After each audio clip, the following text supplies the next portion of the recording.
ഉയിരെ രചന ആമി. അവതരണം ഷാഹുൽ മലയിൽ. എഡിറ്റിംഗ് ഷെരീജ് പൂനൂർ. അബിയുടെ മുഖം അവൻ്റെ മനസ്സിലേക്ക് ഓടിയെത്തി. തലകുടഞ്ഞുകൊണ്ട് അവളുടെ ഓർമ്മകളെ അവൻ കഴുകിക്കളയാൻ നോക്കി.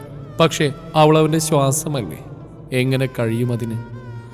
കുളി കഴിഞ്ഞ് റൂമിൽ വരുമ്പോൾ ബെഡിൽ അവനെ നോക്കിയിരിക്കുന്ന മീരയെ കണ്ടതും അവന് ദേഷ്യം വന്നു. എന്നാൽ അമ്പിയക്ക് നൽകിയ വാക്കോർത്തപ്പോൾ അവനൊന്നും പറയാൻ നിൽക്കാതെ ഡ്രസ്സ് എടുത്ത് അവിടെ നിന്നും പോയി. സിദ്ധു ഡ്രസ്സ് മാറി വരുമ്പോഴും മീര അവിടെ തന്നെ ഉണ്ടായിരുന്നു. അവളെ ശ്രദ്ധിക്കാതെ അവൻ മുടിയൊതുക്കി വെച്ച്. പെട്ടെന്നായിരുന്നു മീര അവനെ പുറകിൽ നിന്നും കെട്ടിപ്പിടിച്ചത്. ആ നിമിഷം തന്നെ സിദ്ധു അവളുടെ കൈകൾ അവൻ്റെ ദേഹത്തുനിന്ന് കുടഞ്ഞെറിഞ്ഞു. അവൾക്ക് നേരെ തിരിഞ്ഞു. മീര, നീ പോ. എന്താ സിദ്ധു, നീ സമ്മതിച്ചല്ലേ? അതിന് മീര, ഞാൻ ഓൾറെഡി ഡിസ്റ്റർബ്ഡാ, പ്ലീസ് ലീവ് മീ അലോൺ. അവൻ അത്രയും പറഞ്ഞുകൊണ്ട് ബെഡിൽ നിന്ന് ഫോൺ എടുത്ത് മുറിയിൽ നിന്ന് ഇറങ്ങിപ്പോയി. അവൻ പോയ വഴിയെ നോക്കി മീര ചുണ്ടിൽ വശ്യമായ ഒരു ചിരിയോടെ നിന്നു. ഞാൻ പറഞ്ഞല്ലേ സിദ്ധു, നിന്നെ ഞാൻ സ്വന്തമാക്കും. ആൻറ്റിയുടെ നാടൻ കൊണ്ട് നീ വിവാഹത്തിന് സമ്മതിച്ചു. ഇനി എൻ്റെ നാടൻ കൊണ്ട് നീ എന്നെ സ്നേഹിക്കാനും തുടങ്ങും. മനസ്സിൽ കുടിലത് നിറഞ്ഞ ചിന്തകൾ മെനഞ്ഞുകൊണ്ട് മീര സിദ്ധുവിനെ സ്വന്തമാക്കുന്ന സ്വപ്നം കണ്ടു. അവളുടെ ലക്ഷ്യം അവൻ്റെ സ്നേഹമായിരുന്നില്ല. അതുകൊണ്ട് തന്നെ അവൾ അവളുടെ ലക്ഷ്യം നിറവേറ്റാൻ വേണ്ട കളികൾ പ്ലാൻ ചെയ്തു. രാത്രിയിൽ ആലി ഉറങ്ങുന്നവരെ കാത്തിരുന്നു നന്ദൻ പോവാൻ വേണ്ടി. പോകുന്ന ആലി കണ്ടാൽ പിന്നെ കരച്ചിലാവും. അത് കണ്ടുപോകാൻ നന്ദന് കഴിയില്ല. എത്ര സമയം എടുത്താലും അവൾ ഉറങ്ങിയിട്ടേ നന്ദൻ പോവും. ആലി ഉറങ്ങിയതും നന്ദൻ ഇറങ്ങി. അവളുടെ മങ്ങിയ ചിരിയുടെ പുറകിൽ ഒളിപ്പിച്ചു വെച്ച കണ്ണീർ അവൻ മാത്രമേ കാണാറുള്ളൂ. വേറെ ജോലി ഞാൻ ശരിയായി തരാം. പിന്നെ എന്താ? നന്ദേട്ടിന് വിഷമാവണ്ടല്ലെന്ന് കരുതി ചോദിക്കാതിരുന്ന, പക്ഷെ എനിക്ക് കഴിയുന്നില്ല. ചേച്ചിയുടെ കാര്യം. നന്ദൻ ചിരിച്ചുകൊണ്ട് അവിടെ അടുത്ത് വന്നു. അബി അവനെ തന്നെ ഉറ്റുനോക്കി. അവൾ സമ്മതിച്ചില്ല. കെട്ടുന്നെങ്കിൽ എന്നെ മാത്രമേ കിട്ടുമെന്ന് പറഞ്ഞു. കേട്ടത് വിശ്വാസം വരാതെ അബി അവനെ മിഴിച്ചു നോക്കി. സത്യമാണെന്ന രീതിയിൽ നന്ദൻ തലയാട്ടി. എല്ലാവരും പറഞ്ഞപ്പോൾ അവളും കൂടെ നിന്നു. പക്ഷെ അവൾക്ക് നമ്മൾ വിശ്വാസമായിരുന്നു. ആനന്ദ് വന്നിരുന്ന് എന്നെ കാണാൻ അവനാ പറഞ്ഞു. പിന്നെ അവൻ നിന്നെ ചോദിച്ചു. എന്നിട്ട്? സത്യമൊന്നും പറഞ്ഞിട്ടില്ല. പറഞ്ഞ അവൻ്റെ കൂട്ടുകാരനാണ് പെങ്ങളെ ചതിച്ചെന്നറിഞ്ഞാൽ അവനാകെ തകർന്നു പോകും. തൽക്കാലം അതെല്ലാം അങ്ങനെ തന്നെ ഇരിക്കട്ടെ. അനന്തു ആതിരി നമ്മളെ വിശ്വസിച്ച സ്ഥിതിക്ക് സത്യം അധികം വൈകാതെ എല്ലാവരും അറിയും. പക്ഷെ അറിഞ്ഞു കഴിഞ്ഞാലും? അബി, നീ മാത്രം എന്താ ഇങ്ങനെ ഒതുങ്ങിക്കഴിയുന്നത്? വേണ്ട, അല്ലെങ്കിൽ തന്നെ ഞാൻ പറഞ്ഞാൽ നീ പറയും എന്നും പറയുന്നതാണെന്ന്. അബി അവനെ നോക്കിയൊന്ന് ചിരിച്ചു. അവളോട് യാത്ര പറഞ്ഞ് നന്ദൻ നടന്നു. അബി വാതിലടച്ച് മുറിയിൽ വന്ന് കിടന്നു. മനസ്സിൽ നന്ദൻ പറഞ്ഞ വാക്കുകളായിരുന്നു. ഞാൻ മാത്രം ഒതുങ്ങിക്കഴിയുന്നു. ശരിയാണ്. ഇനി എൻ്റെ ജീവിതം ആലിമോൾക്ക് വേണ്ടി മാത്രമാണ്. എന്തൊക്കെ തിരിച്ചു കിട്ടിയാലും താൻ ആഗ്രഹിച്ചേ കിട്ടില്ല. അത് കിട്ടാതെ ഞാനിങ്ങനെ സന്തോഷിക്കും. അബി ആലിയുടെ മുഖത്തേക്ക് നോക്കി. അവളുടെ അടഞ്ഞ കൺപോളകളിൽ ഉമ്മ വെച്ച് അബി അവളോട് ചേർന്ന് കിടന്നു. നിന്റെ ആഗ്രഹം ഒരിക്കലും നടക്കില്ല ആലി. ആ സ്നേഹം നിനക്ക് കിട്ടാൻ വിധിയില്ല. എനിക്കും ആ നെഞ്ചിലെ ചൂടും ശ്വാസവും ഹൃദയത്തിലെ തുടിപ്പൂരും തനിക്ക് സ്വന്തമാണെന്ന് ആഗ്രഹിച്ചു. പക്ഷേ ഇന്നത് മറ്റാർക്കോ സ്വന്തമാണ്. കവിളിലൂടെ ഒഴുകിയിറങ്ങുന്ന കണ്ണുനീർ തുടച്ച് കളഞ്ഞുകൊണ്ട് അബി കിടന്നു. മനസ്സിനെ 4 വർഷം പുറകിലേക്ക് വിട്ടുകൊണ്ട്. ബസ് സ്റ്റോപ്പിൽ നിൽക്കുമ്പോഴാണ് നന്ദൻ കുറച്ചകലെ ഒരു ആൾക്കൂട്ടം കണ്ടത്. ആദ്യമൊന്നും ശ്രദ്ധിച്ചില്ലെങ്കിലും അവിടെ നിന്ന് കേൾക്കുന്ന ശബ്ദം അവൻ അങ്ങോട്ട് ശ്രദ്ധ കൊടുത്തു.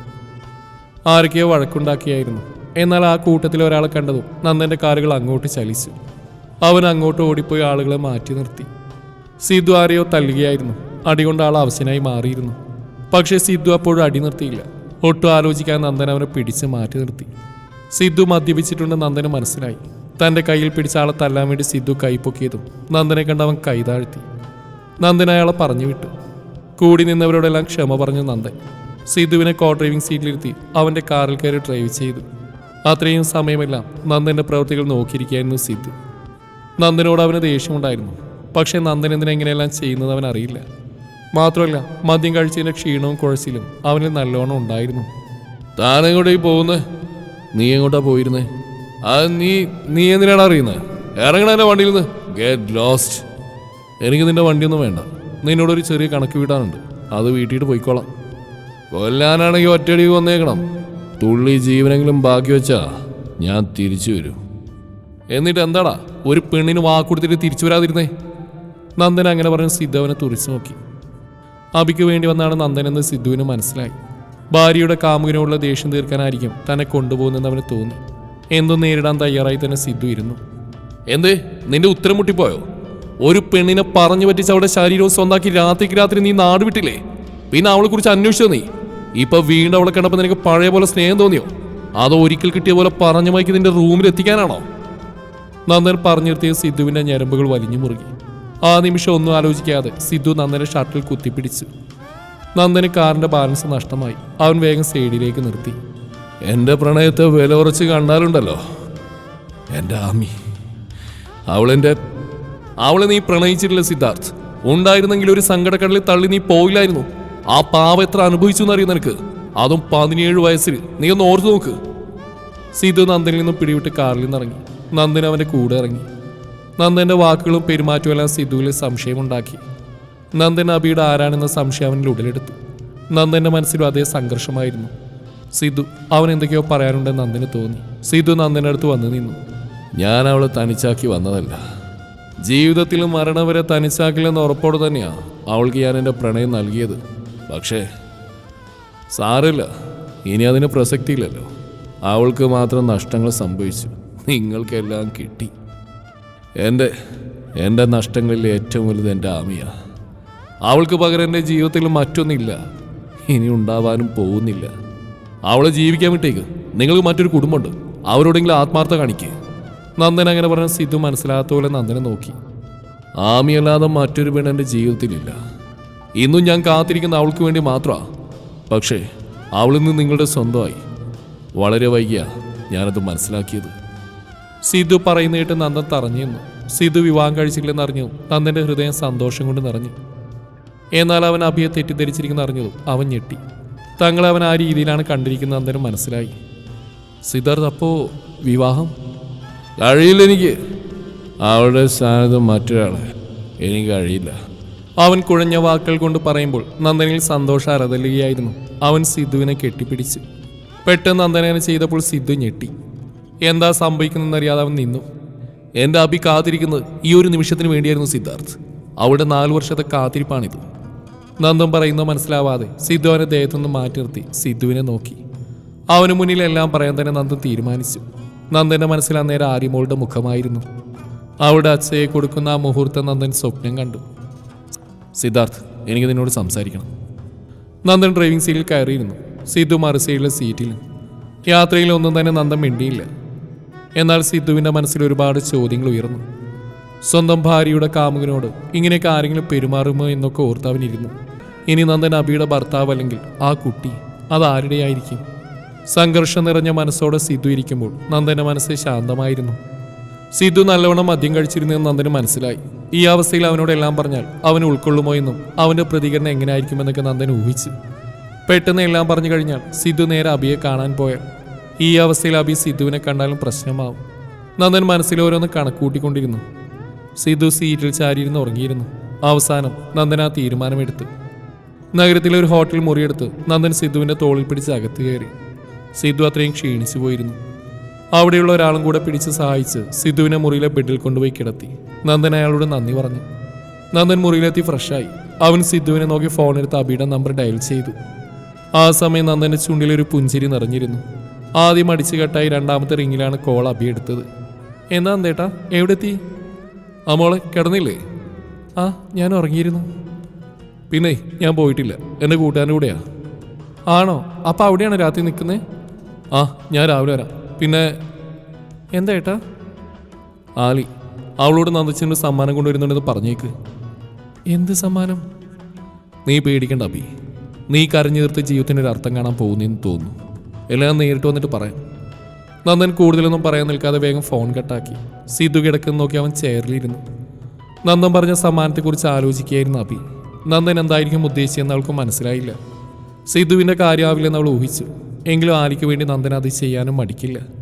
അബിയുടെ ഹൃദയം എന്തിനെന്നില്ലാതെ മിടിച്ചു. തലക്ക് നല്ല കനം തോന്നിയിട്ടാണ് സിദ്ധു കണ്ണു തുറന്ന്. തല പൊട്ടി പിളരുന്ന പോലെ തോന്നിയവന്. കണ്ണുകൾ തുറക്കാൻ ആയാസപ്പെട്ട് വലിച്ചു തുറന്നുകൊണ്ട് അവൻ എഴുന്നേറ്റിരുന്നു. എവിടെയാണെന്നറിയാതെ അവൻ ചുറ്റും നോക്കി. ആരെയും കാണാതെ അവൻ എങ്ങനെ അവിടെ എത്തിയെന്ന് ഓർത്തെടുത്തു. രാത്രി നന്ദനോട് സംസാരിച്ചെല്ലാം ഓർമ്മ വന്നു. തന്നെ നന്ദനാണോ ഇവിടെ എത്തിച്ചെന്നവൻ മനസ്സിലായി. പക്ഷേ നന്ദൻ അവിടെ നിന്ന് കാണാത്തതുകൊണ്ട് അവൻ തന്നെ അവിടെ ആക്കി പോയി കാണുന്ന സിദ്ധു ഓർത്തു. തലക്ക് കൈകൊടുത്ത് സിദ്ധു ബെഡിലിരിക്കുമ്പോഴാണ് വാതിൽ തുറന്ന് നന്ദൻ വന്നത്. അവനെ കണ്ടു സിദ്ധു നോക്കി. നന്ദൻ സിദ്ധുവിനെ നോക്കി ചിരിച്ചുകൊണ്ട് കയ്യിലേക്ക് ഒരു ബോട്ടിൽ വെള്ളം കൊടുത്തു. സിദ്ധു അത് വാങ്ങി കുടിച്ചുകൊണ്ട് വീണ്ടും നന്ദനെ നോക്കി. നല്ല ക്ഷീണം കാണും, ഇന്നലെ കുറച്ച് ഓവറായി തോന്നുന്നു. എന്നതേക്കാളും കുറച്ച് കൂടിപ്പോയി. സിദ്ധു നന്ദനെ നോക്കാതെ മറ്റെങ്ങ് നോക്കി പറഞ്ഞു. നന്ദൻ എങ്ങനെ സിദ്ധുവിനോട് പറഞ്ഞു തുടങ്ങിയെന്ന് മനസ്സിൽ ഓർക്കുകയായിരുന്നു. എന്നാൽ സിദ്ധു ആകെ പരിഭ്രമത്തിലായിരുന്നു. നന്ദൻ എന്തിനു തന്നെ സഹായിക്കണമെന്ന ആലോചനയിലായിരുന്നു അവൻ. പോയി ഫ്രഷായി വാ, നമുക്ക് ചായ കുടിക്കാം. ഇവിടെ എന്തിനാ? എല്ലാം പറയാം, നീ ആദ്യം ഫ്രഷാവ്. നന്ദൻ അത് പറഞ്ഞ് വീണ്ടും പുറത്തുപോയി. സിദ്ധു ബാത്റൂമിൽ പോയി ഫ്രഷായി വന്നു. നന്ദനകത്ത് കാണാത്തതുകൊണ്ട് അവൻ പുറത്തിറങ്ങി. നന്ദൻ സിദ്ധുവിനെ കാത്ത് പുറത്തേനെ നിൽക്കുന്നുണ്ടായിരുന്നു. അവർ രണ്ടുപേരും ആ ഹോട്ടലിൽ തന്നെ ഫുഡ് കോർട്ടിൽ പോയി ചായ ഓർഡർ ചെയ്തു. ആരാദ്യം സംസാരിക്കുന്നൊരു പരിങ്ങൽ അവരിൽ ഉണ്ടായിരുന്നു. സിദ്ധു ഫോണെടുത്ത് ആർക്കോ വിളിച്ച് എന്തൊക്കെയോ സംസാരിച്ചു. അപ്പോഴേക്കും ചായ എത്തി. എനിക്ക് നിന്നോട് ഒരുപാട് കാര്യങ്ങൾ പറയാനുണ്ട്. നീ എല്ലാം വളരെ ക്ഷമയോടെ കേൾക്കണം. ഇവിടെ വേണമെന്നില്ല, നീ പറയുന്ന സ്ഥലത്ത് വെച്ച്. നന്ദനെ സമ്മതിച്ചു. അവർ ചായ കുടിച്ച് വരുമ്പോഴേക്കും വിനു സിദ്ധു പറഞ്ഞ പ്രകാരം അവൻ്റെ ഡ്രസ്സെല്ലാം കൊണ്ടുവന്ന് കൊടുത്തു. നന്ദൻ്റെ കയ്യിൽ അവൻ്റെ ഡ്രസ്സെല്ലാം ഉള്ളതുകൊണ്ടും രണ്ടുപേരും അവിടുന്ന് റെഡിയായി സിദ്ധുവിൻ്റെ ഗസ്റ്റ് ഹൗസിലേക്ക് പുറപ്പെട്ടു. സിദ്ധുവിൻ്റെ മുമ്പിലിരിക്കുമ്പോൾ നന്ദൻ എവിടെ നിന്ന് പറഞ്ഞു തുടങ്ങുമെന്ന് അറിയില്ലായിരുന്നു. ഇനി പറയാൻ പോകുന്ന ഓരോ കാര്യവും സിദ്ധുവിൻ്റെ ജീവിതം മാറ്റിമറിക്കാൻ പോകുന്നതാണെന്ന് നന്ദൻ അറിയാമായിരുന്നു. എന്നാൽ നന്ദൻ പറയാൻ പോകുന്ന എന്താണെന്നറിയാതെ സിദ്ധു അക്ഷമയോടെ ഇരുന്നു. അബിയെക്കുറിച്ച് ആവുന്നൊരു ധാരണയും അവനിൽ ഉണ്ടായിരുന്നു. ഞാനിനി പറയാൻ പോകുന്നത് അബി അറിയരുത്. അവളുടെ വാക്ക് തെറ്റിച്ചുകൊണ്ടാണ് ഞാനെല്ലാം പറയുന്നത്. കാരണം നിനക്ക് മറ്റൊരു കുടുംബമില്ലെന്ന് അറിഞ്ഞുകൊണ്ട് മാത്രം. സിദ്ധു നന്ദനെ തന്നെ നോക്കിയിരുന്നു. അവനിൽ നിന്നും വരാൻ പോകുന്നു തനിക്ക് അത്രയും പ്രിയപ്പെട്ട കാര്യമാവണേ എന്ന പ്രാർത്ഥനയിൽ. നീ അന്ന് നാട്ടിൽ നിന്ന് പോന്നു മുതൽ അബി പിന്നെ ചിരിച്ചിട്ടില്ല. ആ മുറിയിൽ തന്നെ നിന്നെ മാത്രം ഓർത്തു. നീ അവളെ ചതിച്ചു എന്ന് വിശ്വസിക്കാൻ കഴിയാതെ നീ ഒരിക്കൽ തേടി വരുന്ന വിശ്വാസത്തിൽ അവൾ കാത്തിരുന്നു. ഞാൻ അവളെ ചതിച്ചിട്ടില്ല, എൻ്റെ സാഹചര്യം അങ്ങനെ ആയിപ്പോയി. പക്ഷെ നിനക്ക് അവളോട് പറയായിരുന്നു, എങ്കിൽ ഇത്രയും ദുഃഖം അവൾ അനുഭവിക്കേണ്ടി വരില്ലായിരുന്നു. സിദ്ധു ആ രാത്രി ഓർത്തെടുക്കാൻ ശ്രമിച്ചുകൊണ്ട് പറഞ്ഞു തുടങ്ങി. നേരെ വിളിക്കാൻ സമയമായപ്പോഴാണ് അമ്മയുടെ കോള് വന്ന്. അമ്മയുടെ കരയുന്ന ശബ്ദവും അമ്മ കരഞ്ഞുകൊണ്ട് പറഞ്ഞെല്ലാം കേട്ടപ്പോൾ എനിക്ക് എന്ത് ചെയ്യണമെന്നറിയാതെ അമ്മ വിളിച്ചു പറഞ്ഞ് അച്ഛൻ്റെ മരണവാർത്തയായിരുന്നു. സിദ്ധു പറഞ്ഞു കേട്ട് നന്ദൻ ഞെട്ടി. ഇത്രയും നാൾ അബിയെ ചതിച്ച് നാട് വിട്ടുപോയ സിദ്ധാർത്ഥ എല്ലാവരും മുമ്പിലെന്ന് നന്ദൻ മനസ്സിലാക്കി. അവനിൽ ആരും അറിയാത്ത സങ്കടങ്ങൾ ഒളിഞ്ഞിരിപ്പുണ്ട്. അനന്തുവിനോട് പറയാൻ കരുതിയെങ്കിലും അവർക്ക് ഞാൻ കാരണം ഒരു ബുദ്ധിമുട്ട് വേണ്ടെന്ന് തോന്നി. ആ രാത്രി ഞാൻ ആ വീട്ടിൽ നിന്ന് ഇറങ്ങുമ്പോൾ അവസാനമായിട്ട് ഞാൻ ഒരിക്കൽ കൂടെ ആമിയെ കാണാൻ അവളുടെ മുറിയിൽ പോയിരുന്നു. ഉറങ്ങിക്കിടക്കുന്ന അവിടെ നെറ്റിൽ ചുംബിച്ച് തിരിച്ചു വരുന്ന വാക്ക് നൽകിയാണ് ഞാൻ അവിടുന്ന് ഇറങ്ങിയത്. പക്ഷേ എനിക്കത് പാലിക്കാൻ കഴിഞ്ഞില്ല. സിദ്ധു അവനെ കേൾക്കാൻ നന്ദൻ തയ്യാറായിരുന്നു. സംസാരിക്കുമ്പോൾ അവൻ്റെ ശബ്ദത്തിൽ ഇടർച്ച നന്ദൻ ശ്രദ്ധിച്ചു. ഉള്ളിലെ സങ്കടം മറച്ചു പിടിച്ചുകൊണ്ടാണ് സിദ്ധു എല്ലാം പറയുന്നത്. നന്ദനോടെങ്കിലും എല്ലാം പറഞ്ഞാൽ ആശ്വാസം കിട്ടുമെന്ന് സിദ്ധുവിന് തോന്നി. പക്ഷേ അബിയുടെ ഭർത്താവാണ് മുമ്പിലെന്ന പേടിയും അവനിലുണ്ടായിരുന്നു. താൻ കാരണം അവരുടെ ജീവിതത്തിലൊന്നും സംഭവിക്കരുതെന്ന പ്രാർത്ഥനയും. അന്ന് ഈവനിങ് ഞാൻ അച്ഛൻ്റെ സംസ്കാരത്തിന് വേണ്ടി US പോയി. പിന്നീട് നാട്ടിൽ വന്നൊരു മാസത്തോളം കഴിഞ്ഞാണ്. അവിടുത്തെ എല്ലാം ക്ലോസ് ചെയ്ത് ബാധ്യതകളെല്ലാം തീർത്ത് പെട്ടെന്ന് വരാൻ കഴിഞ്ഞില്ല. പക്ഷേ നാട്ടിലെത്തി അന്ന് രാത്രി തന്നെ ഞാൻ ആമിയെ കാണാൻ പുറപ്പെട്ടു. പക്ഷേ വിദ്യയുടെ വീണ്ടും വില്ലനായി. സിദ്ധു അത്രയും പറഞ്ഞുകൊണ്ട് മുഖം പൊത്തിയിരുന്നു. നന്ദൻ എന്തു പറയണമെന്നറിയാതെ അതേ ഇരിപ്പ് തുടർന്നു. അവനെ ആശ്വസിപ്പിക്കാൻ തനിക്ക് കഴിയില്ലെന്ന് നന്ദൻ മനസ്സിലാക്കി. ആമിയെ കാണാൻ എത്രയും പെട്ടെന്ന് അവിടെ അരികിലെത്താൻ വേണ്ടി കാറിൻ്റെ സ്പീഡിൽ കാലമർത്തി പിടിച്ചു.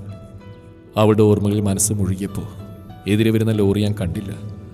പിന്നെ എനിക്കൊന്നും ഓർമ്മയില്ല. ദേഹം നുറുങ്ങുന്ന വേദനയിൽ പിടയുമ്പോഴും എൻ്റെ ആമി, അവൾ മാത്രമായിരുന്നു എൻ്റെ കണ്ണിൽ. തുടരും ഈ കഥയുടെ ബാക്കി ഭാഗം നാളെ ഇതേ സമയം.